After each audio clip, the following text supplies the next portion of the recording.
Apa peran otoritas moneter dan perbankan untuk dapat berperan mengatasi krisis perekonomian suatu negara?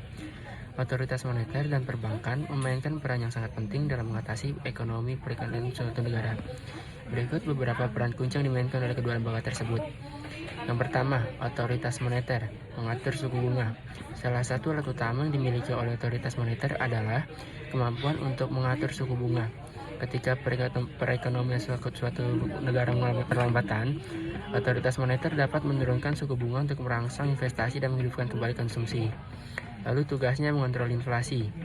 Otoritas moneter juga bertanggung jawab untuk menjaga inflasi tetap stabil.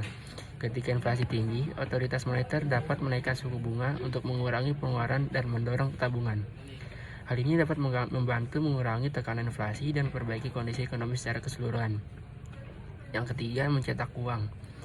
Otoritas moneter juga dapat mencetak uang baru untuk membantu mengatasi krisis ekonomi. Namun, kebijakan ini harus dilakukan dengan hati-hati agar tidak memicu inflasi dan memperburuk suatu ekonomi. Yang kelima, perbankan. Menyediakan likuiditas. Bank sentral dapat memberikan pinjaman kepada bank-bank komersial untuk membantu mengatasi masalah likuiditas yang mungkin terjadi selama krisis ekonomi. Ini dapat membantu bank-bank untuk tetap beroperasi dan menjaga perekonomian suatu negara tetap stabil. Yang kedua, tugas bank lembaga adalah mendorong kredit. Bank-bank komersial juga dapat membantu mengatasi krisis ekonomi dengan memberikan pinjaman kepada perusahaan dan individu yang membutuhkan modal. Ini dapat membantu merangsang investasi dan menghidupkan kembali ekonomi. Lalu ketiga, tugas bank adalah menjaga stabilitas sistem keuangan. Bank-bank komersial juga bertanggung jawab untuk menjaga stabilitas sistem keuangan secara keseluruhan.